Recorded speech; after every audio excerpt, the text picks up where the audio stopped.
So yes or no, you still do not have a plan? I have concepts of a plan. I'm not president right now.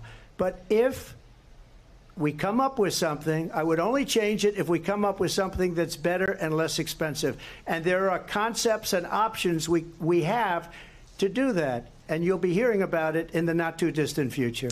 Mika, 9 years. 9 years. Concepts of a plan. You'll be hearing about it in a not too. He's been saying that. Not only Donald Trump, but Republicans have been talking about their alternative plan coming up, repeal and replace. We've been hearing about that since the Affordable Care Act passed. Republicans have had nothing to replace it with. And Donald Trump admitting last night, Mika, he still has no plan. And by the way, he was president for 4 years and had no plan. In 2 weeks. Right. We're going to be renouncing that in 2 weeks. We're going to have more on this in 2 weeks. In 2 weeks turned into 9 years. 9 years. He has nothing. Let's bring in Democratic Governor J.B. Pritzker of Illinois. Thank you very much for coming on the show this morning. What were the highlights to you of last night's debate? Well, I have to say there was a massive contrast here. It was like darkness and light on the stage. And you have to admit that when you listen to Donald Trump, it was just one lie after another.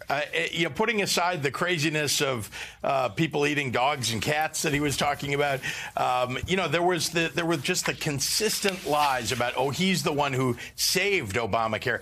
The exact opposite. It was John McCain. We all remember. And it was Donald Trump that was trying to rip apart health care across the country. And then don't forget the lies that he was telling about, what he did to save Americans during the COVID-19 pandemic. He was the one who caused so many problems for so many people. And frankly, we lost more than 1 million people in part because of his failings. I was in the middle of that. I made calls to the White House. I got no help here in Illinois from Donald Trump. So I can tell you about the lies. I lived through those and had to fight through that for, an entire year. Well, Governor, you're talking about the Affordable Care Act and John McCain. All he did, after John McCain voted no, when Donald Trump was trying to abolish the Affordable Care Act, is attack and ridicule John McCain.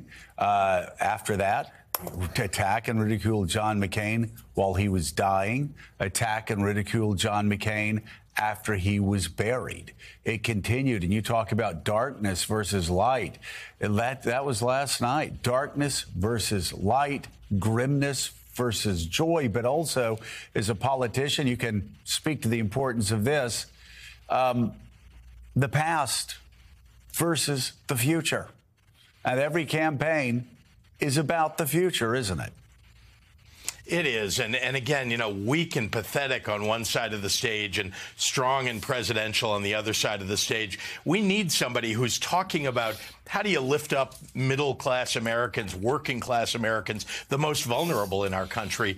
Donald Trump didn't talk about that at all. It was just grievance after grievance.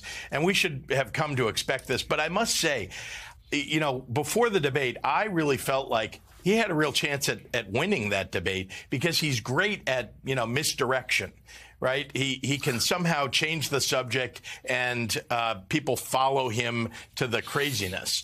The reality is that Kamala Harris managed to stay on message. Yep, she pointed out the lies, but she managed nevertheless to, keep that to a minimum and get back to the question of what's she going to do to help people buy a home? What's she going to do to put money back into young families' pocketbooks so that they can afford to have a family?